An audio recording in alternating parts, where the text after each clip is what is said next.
The Icons of Real Estate Podcast. Are you ready to learn the proven money-making secrets from top-producing Icon agents? Ready to skyrocket your business? This podcast is for you. Tune in every week with your host, Tomasz Fonseca, and find out how to implement proven strategies to 10 times your business, from $3 million to $30 million in just 12 months. Brought to you by the Masters in Real Estate Marketing, Arter SEO. Today on Icons of Real Estate, we are honored to welcome Stephen Presson, one of the leading figures in ultra-luxury real estate in the United States. With over $1 billion in sales across South Florida's most elite communities, Stephen has built a career defined by visionary marketing, incredible client service, and groundbreaking results. Recently, he founded the Preston Group, the largest ultra-luxury real estate team under the Corcoran Group umbrella, specializing in properties ranging up to $99 million. Beyond his success in real estate, Stephen is deeply committed to philanthropy, supporting multiple charitable organizations, and leading his own initiative, A Night with Messi, to bring joy to deserving families. Let's dive into his journey, insights, and the future of ultra-luxury real estate. Welcome, Stephen. Wow, thank you, Marcelo. After hearing that bio, I feel like I'm 100 years old. Holy cow. Can't believe Some people doing it. are really good at packing a lot of life experience in not so many years. You don't look that old. Thank you so much. It's an honor to be here. I'm really excited. Anytime we could talk real estate, that's like my favorite topic. So excited to have a couple of minutes of your time today. Thank you for inviting me. This is going to be great. Yeah, absolutely. Thank you for being here. I'm really excited to hear your story and everything that you can share with our audience. And I'm really sure that the audience will really like this one. So just to get started, well, basically your real estate journey, spare no details. How did you start and everything? Yeah, well, I would tell you, I really kind of backdoored myself in real estate and luxury real estate. Quite frankly, before I got into real estate, I don't think I ever really found like my true passion professionally. And I didn't really have a lot of success, and a lot of people define it financially. And I don't think before real estate, I really made more than $100,000 in my career up till anything before that. So right before 2008, before the market crashed, I actually had a business which was doing well. It was so overregulated that I had made a decision to sell it. It took about a year to sell it. And during that time period, I had a lot of time to figure out what my next move was going to be. And at that time, real estate was just booming in South Florida and like many other areas across the country. So I figured, it wouldn't hurt to get my real estate license. And in the meantime, let's try to get the current business that I had sold. Finally, when it sold, I wasn't sure what my next move was, but I had my real estate license. And I figured, well, you know what? In the meantime, why not send out some applications to some different firms? I figured at that time, if I had a choice to sell a big house or a small house, why not try to go after the big ones and the luxury ones? So I started targeting who I thought were the biggest luxury firms in South Florida and nationally, companies like the Corcoran Group, Sotheby's, Brown Harris Stevens, Premier Estate Properties, big luxury firms, luxury brands that definitely carried market share in those markets. And the only one that called at that time was the Corcoran Group. And I had a great meeting with the broker.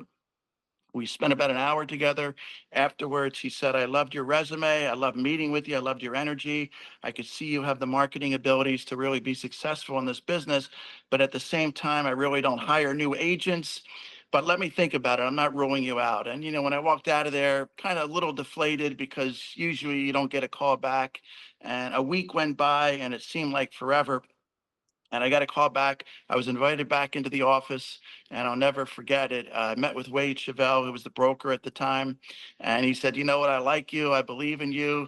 You seem pretty cool. I'm going to take a chance on you. So he hired me, and he really believed in me from day one. So, my first 30 days, I really I tackled it. My personality is it's either all or nothing. There's nothing in between, and very quickly I just got into it, and I was really enjoying what I was doing. And about 30 days into it, It was the first time in my professional career I felt like, wow, I think I can do this. More importantly, I'm enjoying it. I was trying to figure ways to brand myself and get out there and build relationships and really build a long-term sustainable business model. I've never chased relationships. It's always been about relationships and adding value.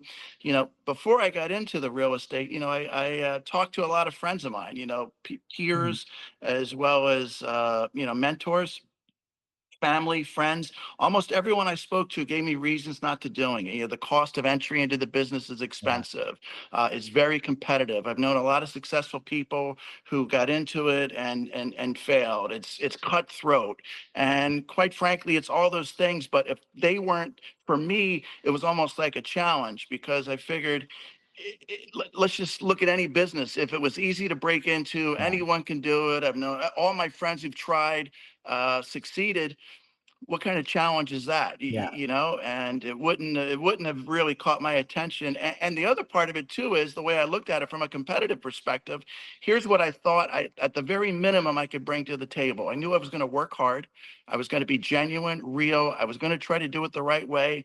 I was more interested in long term, not short term, and I was going to be consistent with what I was going to do in my marketing. And I proved to be right. My first year in the business, I listed, this is going back in, 2008, I Mhm. listed over $32 million in properties, no Wow. name, no track record. It's probably equivalent to $150 million in today's numbers if you look at real Wow. estate. And, within 5 years, I had, at one time, I think I had 29 listings, $1 million or more.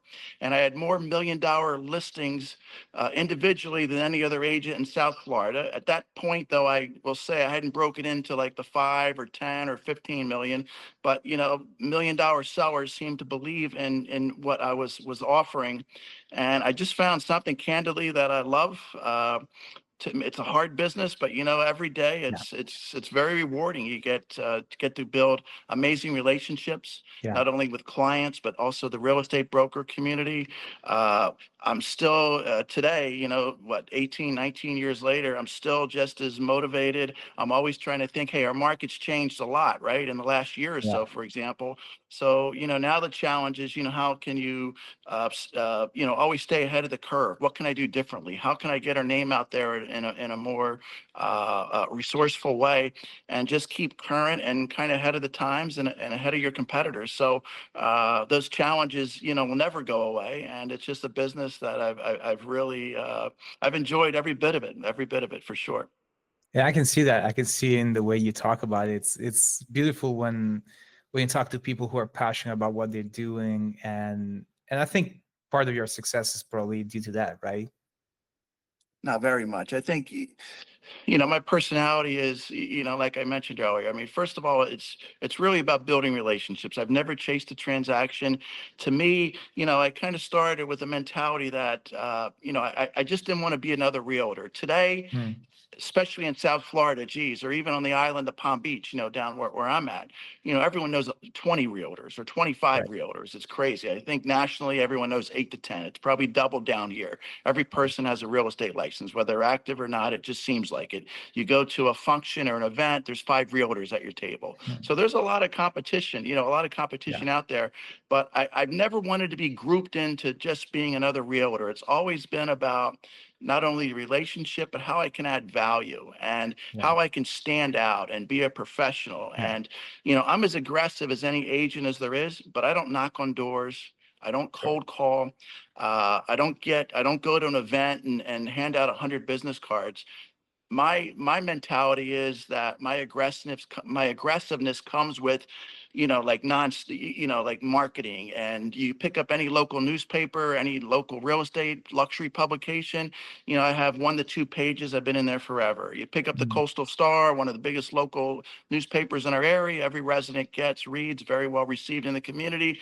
I've had a full page ad in there for the 15 years that they've been in there, and sometimes 2 pages. You live in the markets that I farm: Ocean Ridge, Hypoluxal Island, coastal communities, Gulf Stream. Manalapan, you're going to get 2 to 3 mail pieces a month from me. Right. Just recently, as 6 months ago, always trying to add value and also being able to position yourself as an expert, I think is really, really important. I started doing a weekly or bi-monthly newsletter. It's not about me. It's not about what I've listed or sold. It's about trends. It's statistics. It's just hard Right. facts. Not a realtor putting a slant on it just to make everything sound great. It's giving people real information that they can walk from. Always trying to give insight. So, for example, Manalapan's a coastal town in Forbes magazine a bunch of years ago, per capita highest income in the country, I think second to Fisher Island in Miami. Well, there was some really good news that maybe people didn't realize from a real estate perspective, but a hotel was just recently bought, and there's going to be there is now a Nobu restaurant. It's a very Mm. high-end, exquisite Japanese, which is in some of the most luxurious markets. That restaurant alone is going to bring people to these small little towns of maybe 200, 250 Right. coastal towns that people haven't heard of, that are coming from some of the most luxurious markets in the country. It's only going to help drive value. So it's always, 2 weeks before that, Vanderbilt University just got approved to build a campus in West Palm Beach. Those are game changers. So it's Yeah. always being able to give people information. There's a lot of reasons to be bullish about our markets, and just adding values. Sometimes if there's a new listing, and it doesn't have to be mine, but I think it's a great listing came up that's either it's special, unique, or maybe just the value. I'll always give a shout out to other brokers in the community and Mm. market their listings. I think it's a business where it is competitive, but at the same time, Marcel, there's enough business out there for everybody. Yeah. If you go out there, you do the right things, people seem to respond to that. I think it's worked for me really well. But, so that little newsletter was something that just, 6 months ago, then we turned it into not only something that we do online and social media. I also put it in the local newspaper, the Coastal Star. I do a separate quarter page just as a separate market report where people can get some insights. Then I also do it as a mailer. And again, it's not promoting myself or a listing of mine or a recent sale. It's more about, trying to add value to the community. A couple of months before that, in South Florida, we get our property tax notices. Well, candidly, it comes in September. Our property taxes are in arrears, and you Mm. can actually go in and contest. Right. So we not only send a notice out to our clientele and we put it in our newsletter that, hey, look for that letter. It's going to be coming from Palm Beach County property appraiser site in the next 10 days. But also you can contest it. And if you need help, we're here to help you do it. It's just always trying. People respond to those kind of things. I've never Yeah. been one to, I like to, I'm not one of these realtors likes to walk around and said, I've sold $1 billion, or I'm number one, or this and that. It's about passively aggressively getting yourself out there, adding value, staying in Yeah. front of your clients. When they pick up the mail, when they drive around and just see your signs, when they pick up the luxury, the local newspaper, when they pick up the luxury real estate magazines, if people keep saying, hey, I see your name everywhere, that's how I Yeah. know I'm winning in this business. And my biggest fear is when people, if the day ever were to come, oh man, I don't see that Presson guy as much as I used to, or I don't see his ad anymore. Then that's something I control, and that's when I know I'm losing market share. But that's something that'll never happen for sure. Awesome. Yeah, I love this. I can see that your background, like running a business, uh like spills over into your career as a realtor, because I talk to so many, and sometimes they only treat this as like I'm just doing sales, right? And it's Yeah. not, like you just said, it's a business, right? And so having that kind of mindset, I can see that, right? Your approach is more like And a business honestly, and owner. honestly, I really don't consider myself a realtor. I actually consider Okay. myself someone who's in the service business. Like that's Right. just the way I approach my business. You can add service and value in a lot of different ways. It could be everything from giving your clients really good information, like we just spoke about. It could be, over the years, I've done so many things that to me, it's just a normal course of doing. One cute little story is that a client who went to France a couple years Uh-huh. ago for like a month or so during the summertime, and she had these like tropical fish, and uh, you know uh, her person who handled the fish was away. I said, don't worry, I'll handle the fish. And, so every week I'd come back and I learned how to defrost and mix and drop it in. And, the cute part about that story was 2 months later, when the client came back, she invited me over for a meeting. And as I walked into the house and into the living area where the fish tank was, all the fish immediately gravitated in my direction. And we got a good Oh, laugh wow. out of that. But my point for telling that story is it's always about, I've taken out the trash, the garbage. When we're Right. at an inspection, and let's just say there's something that comes up that needs to be addressed by the seller on behalf of the buyer to keep the deal going, right? Well, my attitude is I'll do whatever it takes. I've hired the contractors, gotten the quotes, managed the job, paid it in sometimes up front because the client wasn't available and they needed a credit card. Right. It's just it's a different mentality of, Sure. I don't consider myself a salesperson. I really consider myself, very fortunate and lucky to be in a service business. Yeah. And it's all about how I can add value. I mean, let's face it, it's a competitive business. There isn't Yeah. a market in the country. Maybe my market is as competitive, if not more competitive than any market. So I never take it for granted. Every listing I have, I mean, who wouldn't want an expired $13 million listing? Who wouldn't want an expired $3 million listing?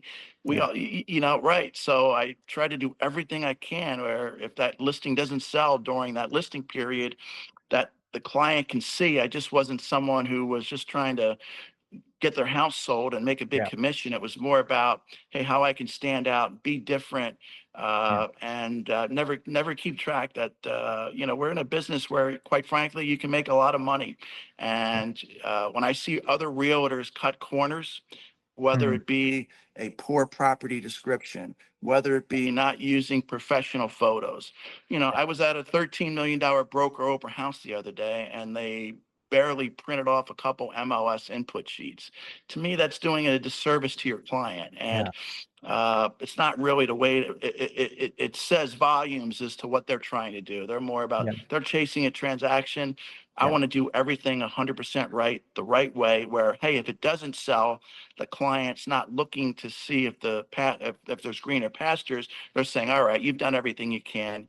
You're not the reason it hasn't sold. What do we need to Yeah. do to get it sold, as we're talking about relisting it? And that's ultimately the goal, I think. And if you're Yeah. doing it that way, you can be successful in anything in life. It's not that hard if you do things True. the right way. True. Yeah, and I was thinking about my relationship. I only have one listing. It's a luxury listing here in Spain. But for me, it hasn't been sold yet. But the feeling when the owners told me that I'm the only one who's taking care about this, really, Mhm. that that's doing something to try and sell it, for me was very important. I can see, like, you probably had this million times already, but like I think that kind of feeling is even more important than the money, the commissions, and all that. It's, the other thing too, just look at it, even if you were one of those agents who had that perspective. We might not agree with it, but let's face it, there's many agents out there that are, but you know what, at the same time, here's what I would say to them. You work so hard to get that listing, Yeah. and you're going to do the bare minimum to keep it. Yeah. It's almost self-defeating.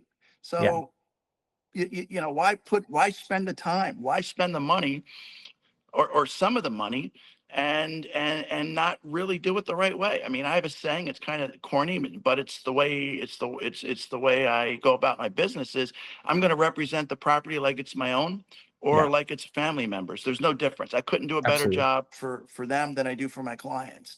And if you do it that way, you'll have good success. Yeah, absolutely. And with over 1 billion in sales, you've Yeah. made an indelible mark on South Florida's luxury market. So, uh, what would you say is a standout moment or milestone from your career that you're especially proud of? You know what? I don't know if there was a particular. I mean, I've worked with a lot of celebrity clients. I've worked with CEOs. I've worked with a lot of people that names that people would recognize. Those are cool moments. But Yeah. at the same time, I'll tell you what, truthfully, every time we get something to the finish line, it's a hard business. And especially, I think the higher you go up in the price points, you deal with complex personalities and Yeah. demanding clients and those kind of things. And it's an art to being able to manage them, for sure. And some people do it better than others. But for me, when you get something to the finish line, uh, I get the same rush today if it's a $1.2 million property or if it's 32 million. I mean, obviously we make a little more and we like the higher Yeah. ones, but to me, it's just getting into the finish line. It's kind of like, and especially when you know it was one of the harder ones that Mm. maybe a lot of other agents might not have handled correctly. I don't know. To me, that's the joy. I mean, of just getting something to the finish line. And so I don't know if there was a particular moment, but I still get the same rush today when we get something done and we're at the closing table and we've achieved everyone's goals and to me that's what it's all about. So I think it's more of those than one particular event. Okay. As I boring as that appreciate that. answer is, as boring as No, that it's answer. not. It's not. Actually, I appreciate this because, especially when someone is successful, I think at some point you might have the temptation to like say, hey, you know what? I've had enough. I don't need but you still have the motivation, the energy, the thrill, the challenges, you still love The, that. And the beauty of real estate, every day's different. Every yeah, personality, new yeah, relationships, new properties, how you're going to market it. The one thing about, geez, we're one of the most luxurious markets in the world. I mean, I get to look at some of the most amazing real estate anywhere every day. yeah. So every time we just listed a beautiful home on the intercoastal on the wide water here just a couple days ago for 6.7 million. I mean, I'm excited to go to the photo shoot. I mean, Oh those yeah, kind of things. And I have a mind of what I think should maybe be like the showstopper type photos or, yeah, things that I want to capture. Tomorrow morning I have a new listing appointment. I'm excited. To me, yeah, I mean, geez, it's an opportunity to not only work with a new property, new client, new challenges, and I mean those things never get old. But real estate changes every day, yeah, and it's also a mindset. Every day we wake up. I tell people it's a business where if we we all market our successes, right? You sell something, you're going to send something out, a mailer, you're going to put it in the newspaper, just sold, you know, in real estate, you're going to fail a lot more than you succeed, yeah. right? I mean, you're going to have hardships, whether it be deals Oh yeah, falling together, not getting a listing, there's a million stuff. You did a property owner you spoke to, you didn't even get the opportunity to, or you worked with a buyer and, they go to an open house the following weekend and you spent 6 months with them and you showed them 32 properties, stuff happens in this business, yeah. uh, but when you can, but if you have that mentality of every day something good's going to happen. I wake up and maybe we haven't had a sale in a week or 10 days or 3 weeks but like today's the day. It's like that kind of attitude and keeps you young, keeps it fresh, Yeah. and and good things happen in this business for sure. You can make a lot of Absolutely. money in real estate. Oh yeah. That's what I'm driven by. Yeah, absolutely. And you mentioned marketing. You are known for your innovative marketing strategies. So can you Yeah. share a bit about your approach to marketing ultra luxury properties and how you keep pushing boundaries in this Yeah. area, basically? Well, the first word I'm going to start by saying is I could give you 3, 4, or 5 good ideas, but the first thing I will say to anyone listening who really wants to be in real estate, the key word, first of all, is consistency. You just can't say you're going to do one thing or do it short term, or cut corners in doing it. It's consistency. I tell Right. people, direct mail, in South Florida, and I'm sure, across the country. Direct mail is a big part of being a successful realtor and farming an area. I mentioned earlier, in my areas, I market 2 to 3 times a month. You're going to get, I spend a lot of money in direct Yeah. mail, maybe $10,000 a month. That's a Yeah. substantial amount of money just in direct mail. But I've also met agents that, they do one mailer or they do one a quarter or one a year. That's not being in the direct mail business for real estate. It requires consistency. Mm. When I got into direct mail, and I also understand marketing and I understand the consistency component, Yeah. I looked at all the top brokers in our area. All of them had a component of direct mail. So it wasn't about reinventing the wheel. It was about doing what they did. And I found that most of them did it 1 to maybe 2 times a month. I immediately started at 2 and went to 3 very, very quickly because we got a little catch up to do. The first time you send out a mailer, Yeah. there's 17 other people that have been mailing to them as well. You're starting at the bottom of the food chain, Yeah. but over time and consistency, you'll start, making some headway. So direct mail is always a big thing.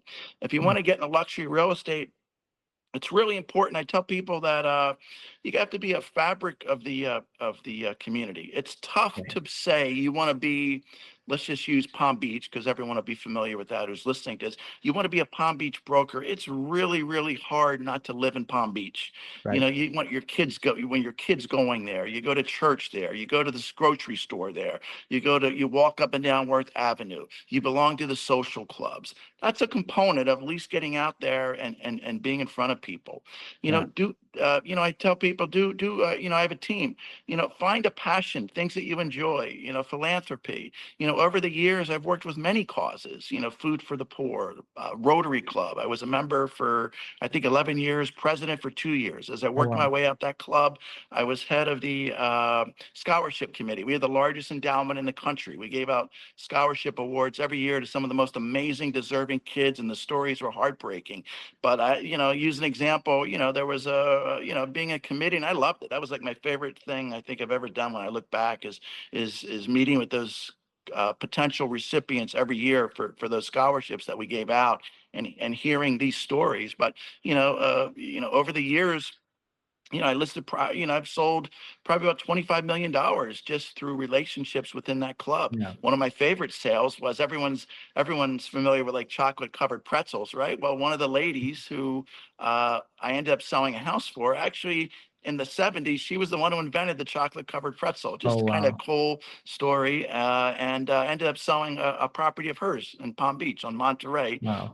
some years back. But so find things that you like, enjoy, have a Yeah. passion, build relationships, do it genuinely, and some good things can happen. And then obviously you need to always the publications that people look at, the real estate publications. You always go to real estate periodicals in every market. You want to have a consistent presence in there. Uh, and find other things that you like. When I started, I used to play a lot of tennis. Well, probably seventh, eighth, or ninth on my list of my marketing plan was, hey, get out a couple times a week, hit some tennis balls. Ended up meeting people, met some celebrities. I'm a okay tennis player, so then before you know it, I get invited to these clubs and tournaments and member guest tournaments. And over the years, I've played at every private club, really, from Palm Beach to Gulfstream. Encompassing 4 different towns, because I got to know other people who enjoy tennis as much as I do. And through that, I've not only built business relationships, but I also built relationships with people in the community like Yeah. myself, in the market that I live in. So, all those things are kind of important. One other thing, which not a lot of people have done, the first year, this was kind of a really got me going, and I think it was a game changer. Is I did a lot of time. I hired a girl to work for me who would call centers of influence, bankers, CPAs, trust and estate attorneys, high-end probate officers, high-end divorce attorneys, wealth managers, financial advisors, centers of influence, people who work with very wealthy clientele. We'd have a synergy because that was really a market that I wanted to break into. So I spent a lot of time marketing, meeting, some of these professionals. I had about 8 to 10 of those meetings a week, and just getting out there, Wow. building relationships. I have uh man, some really good friendships to this day that started way back then. And you find people that you have to, one guy, I remember, he was a big Miami Dolphins football fan. I was. Well, that's our common ground. Another guy I Yeah. met was, he had a boxer, a dog. I had a boxer. You find things you have common, and you just kind of Sure. grow professionally with them, and you build some good friendships, and people know you're going to do a good job, and they believe and they trust you. More importantly, you might get referrals over the years. And I remember my first $2 million sale. I met with a trust and estate officer in West Palm Beach. He didn't have time for breakfast. He didn't have time for lunch, but he said, you know what, send him over to the office. I remember sitting there for about 2 hours because he had a million things going on. He finally invited me in. We spent a couple minutes. Really didn't think much of the meeting. A couple of weeks later, he called me up and he said, "Hey, look, I really enjoyed meeting you. You're with Corcoran. It's a big name. I'm familiar with Corcoran from New York, Corcoran Real Estate.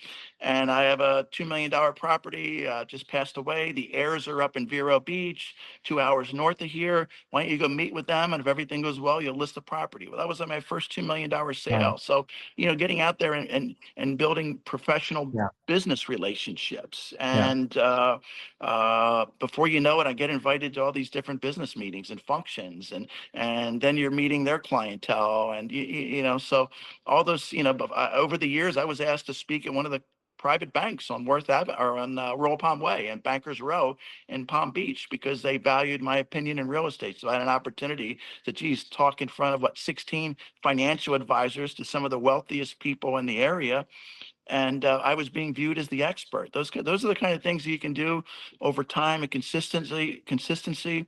When you get to that point, you feel like you're being well received within the community and marketplace, and only good stuff is going to happen for sure.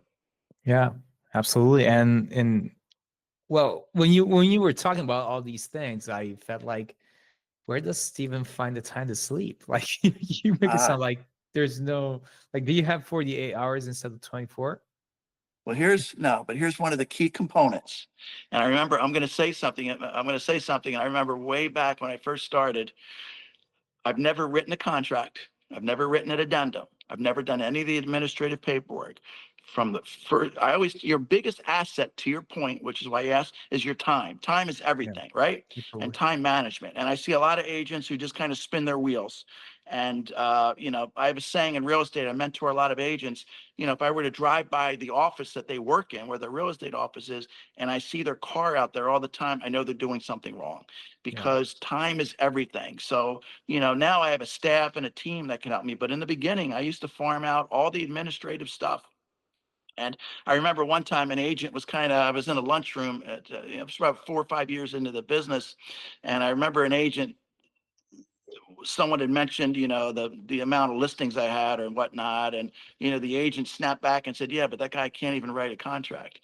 And the funny thing is, he's 100% right. But I could go out and get business. I could go Right. out there and work hard. I could go out there and build relationships with people and get in front of and figure a way to build my brand and add value and, make it something where it stood out in a positive way. So time management is a big thing. And if agents are, why spend an hour or 2 hours, and to me, it's like watching glue dry anyway, to write a contract. Why not pay someone a little bit of money Yeah. to do it so you can focus on the stuff that really, really Yeah. matters? And the stuff that matters is getting out and meeting and touching clients and those kind of things. And it's you're not going to win in this business if you're sitting behind an office all day doing spreadsheets or Yeah. looking at MLS inventory. It's Sure. getting out there. It almost stops and ends there. The amount of success that you can have is how you manage your time. And if you're doing all the stuff that isn't really making you money or building your pipeline, you're gonna have a tough time for sure. Yeah, yeah, yeah, absolutely. And yeah, this is a key factor. I think people who are listening now, it's like time management, like you got to do one thing, but do it like very well all the Do it time. well. Yeah, Yeah. yeah, absolutely. And by the way, you are also balancing this with, you have a thriving career on one side, but you're also doing the philanthropy, yeah. And so you supported causes like food for the poor and healthy mothers and healthy Healthy babies. babies I've worked with, Rotary Yeah, Club I've worked with, for sure. You always try to give back to the community. It's a business, where we all can be grateful. yeah. You can And do how really well in business, and how I think has it's good. giving back influenced basically your approach to life and business? Like, does that change you on a personal level? There's one story that I'll never forget, and I think about it, and this is probably going back about 15 years ago when I was involved with the Rotary Club, and I was on that committee for the scholarships. And Mhm. I'll never forget this story. We had a young girl come in who was 17, and like most of them, there was always a story. And her story was that her mom was pregnant, lived in Cuba. Dad was uh, dad was a cab driver.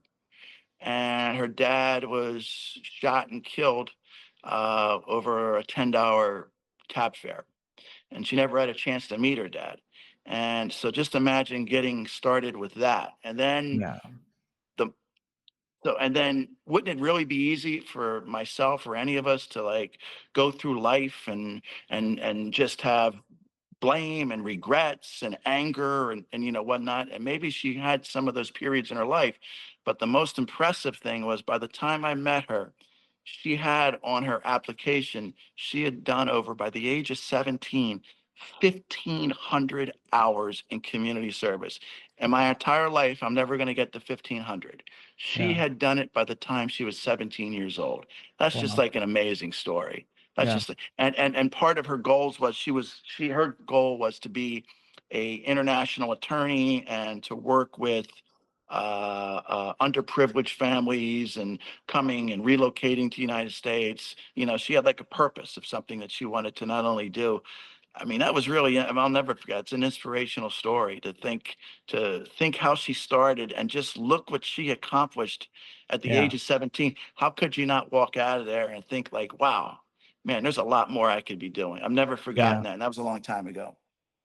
Yeah. I love this because I think it's always about gratitude. Even like the way I see it is gratitude even for the hardship, because the hardship makes you and makes you stronger.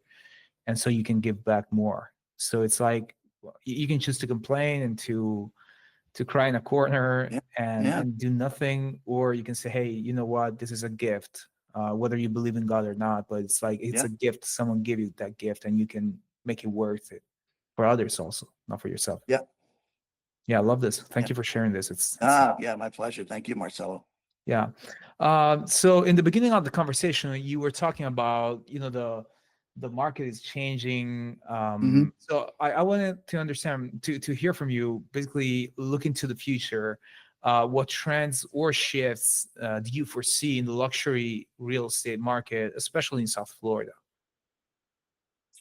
Well, I mean, it's as competitive as any market as there is for sure. And one of the I think challenges of today's market is the good news is values in the last 4 years have more than doubled on any Right. property virtually anywhere along the coast. Some of them have even tripled.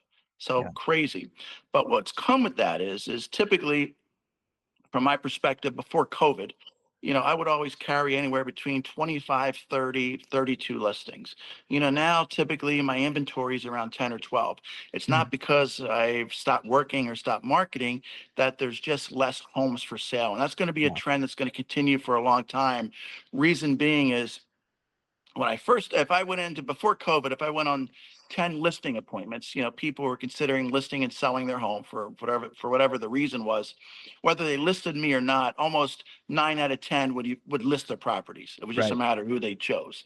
In today's market, it's a little different. It's probably less than 50% Wow. because like the client that wanted to downsize from maybe, let's just say, a coastal home in a market that I work in to maybe staying in the local market but not being on the water, what they're going to do is they're going to sell at a big number, but they're going to buy a property that's inferior to what they have.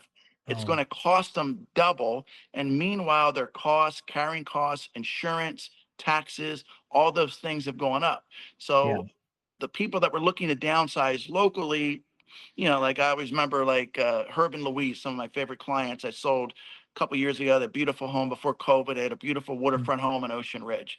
They wanted to downsize to maybe $1 million home, not on the water, simple, easy, one Sure. story. And it made absolute sense. Now, if Herb and Louise hadn't sold their house, I would sell their home today for 5 or 6 million. Oh, wow. They bought their house because they bought it a while ago for say around 1 million. Yeah. But now to downsize, they're going to probably spend 2 million. And meanwhile, all their costs have gone up exponentially. So they're really not downsizing. Their costs have Yeah. increased, and they're moving to a property that just wouldn't fit their means, and they'd have a tough time justifying that price point. So Sure. inventory is going to be low, and it's going to continue that's not going to go away. So the challenge is, well, that's what kind of keeps me up at night is, how we continue to be out there and taking our brand and market share to another level because there's just less inventory to be chasing. There's less Yeah. sellers. There's less sales to be made. I work in very small niche markets. For example, Ocean Ridge, a small little coastal town south of Palm Beach, has 550 single-family homes. Right. Manalapan's an area that I work in. I mentioned earlier has about 210 single-family homes. Gulfstream, 200 single-family homes. Great price points, very attractive, very exclusive coastal markets, but inventory is low, and it's going to stay low. So the challenge for me today is how I continue to try to not only add value, but just figure ways to make. We have to figure ways to make our events, our real estate events, better. We need to figure ways to drive more attendance. One of the things we started doing last year was, and it was really great. It seems like it wouldn't be much of a anything that would make a difference, but we started writing personal little notes to all the Mm. neighbors in a community that we were doing our what we call our sip and see events. They're like 4 to 7. You have valet, wine, Yeah. catering, those kind of things. So I'd have some people on my team and myself. We'd go out and hand out a couple hundred of the property brochures with a nice little handwritten note. Hey, hope you can stop by Thursday night. Would love to see you. We'd sign, and that really started just driving. People would walk in not only with the brochure that we dropped off, but also the note, and people appreciated it. So it's Yeah. kind of consistently coming up with what's the next way I can help drive attendance to our events, which helps drive relationships, get in front of Of course. people, and people can kind of see how you work and how you handle and relate and communicate, and all those things are winning in your business. So I think we have to uh, figure ways to sharpen our pencils and just do things better. And like I said, it might keep me up at night, but it's the challenge. Yeah. And if it was simple and easy, I'd be bored with it a long time ago. Yeah, it makes sense. And talking of this, what do you think, what do you say are your goals for the future? What keeps you motivated? I mean, I used to always say, when I started, I wanted to do 20 million a year. Then I wanted to do 25. Then I did 30. Then 30, I wanted to do 50. Then 50, I wanted to do 75. Then I wanted to get to 100 million a year. And then my best year in real estate, I think we did 155 million. I think it's more just continue growing, maybe increase our price points. In the areas that I work, there's 4 coastal towns. In the last 10 years, I've sold more properties than any, but I haven't sold the most oceanfront properties. So there's area for growth and expansion there, within our business. Right. That's an area. I think another part is, we've done a really, really good job on the listing side. Mm. I would say about 75 to 80% of our sales comes from the listing side, which was intentional. But Yeah. I think over the years, we haven't capitalized on the amount of opportunities we've had and the relationships that we've had to work more with buyers. I don't think we've had the same drive and initiative that we do with the listing side. So that's an area Mm. that we're, putting some more focus on now. So, I think there's some areas that we need to add some growth, and we're definitely putting the focus on it for sure to make the next 10 years more productive in those ways. Yeah. I love this. I love the motivation. Like I said before, you keep yourself motivated, even if you could say, hey, you know what, I've achieved enough, but it's not enough. You're still out there, doing your thing.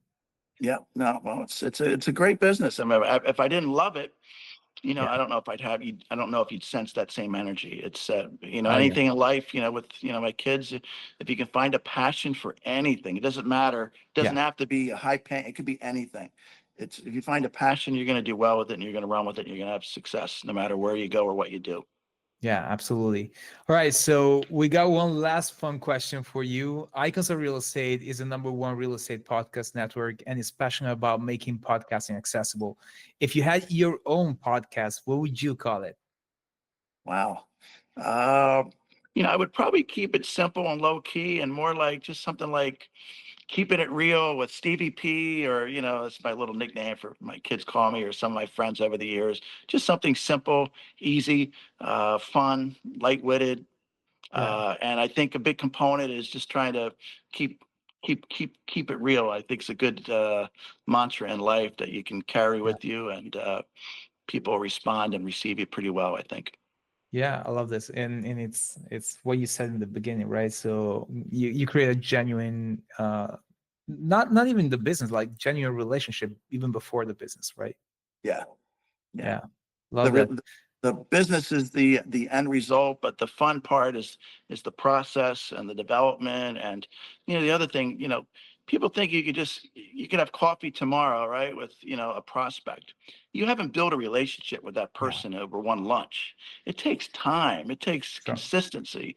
I'll give you one of my, actually, I'll give you, ask me for a moment. I'll give you a great moment. When I first started in this business, there was a gentleman who very affluent gentleman, and Hmm. I remember, maybe not purposely, but he met me very early on in my career, and I kind of felt slighted and kind of like just being grouped into. I don't think he really respected he didn't really know what I was doing or know me that well, but just kind of viewed me as maybe just, oh, here's another guy trying to get into real estate. And he didn't say it, but I could kind of feel it. And I Right. remember over the years, I would run into him from time to time, and it gets back into the consistency part. He would reference something, whether he saw something I sold, he saw an Mm. article. So I started, without knowing, started getting some momentum with this guy that I started at the bottom. 12 years later into my career, I listed and sold a $7 million home for him. And I take that as like a huge win, because I couldn't have been any lower on the food chain when I Yeah, first met him. And I remember, but over time, he was watching what I was doing. He was paying attention, probably heard some good things in the community about me yeah, professionally. And when the time came that he listed and sold his house, he put me on the list, and I was ultimately able to get it. So to me, that's how you win in this business, and that's how you win in anything. It's not a sprint. It's like a marathon. And if you just keep going, plugging, keep it yeah, consistent, stay out there, take pride in what you do things the right way. Man, consistency is a big word, and do yeah, things the right way. You're gonna do all right. yeah. And it feels good to prove people wrong, right? Oh, 100%. Yeah, yeah, yeah. No, Yeah. absolutely, absolutely. All right. Before we wrap, how can our audience reach you? Yeah, well, thank you very much, Marcelo. Thanks again. This was really a pleasure. I really enjoyed speaking to you. Our website is Stephen Presson, www.stephen with a V, Presson, Presson.com. Take a look at our website. And also, for any realtors out there, I always tell people my favorite conversation is real estate. If someone I've mentored a lot of agents over the years from different areas in the country, I'm always happy to do it. If I had an agent from the Southampton, call me last week to pick my brain on a couple of different real estate marketing ideas, I'm always open to that conversation. It's right in my wheelhouse. And if someone wants to hear what I have to say, I think that's pretty cool. I'm always happy to do it. Awesome. Thank you very much. It's been a real pleasure talking to you. I wish we could go on for another couple of hours, but our time is up, and I'm sure that the audience loved this as much as I did. Thank you, everyone, for listening, and to the next one. Thank you, Marcelo. All the Bye. best. Take care. Bye bye. Bye bye.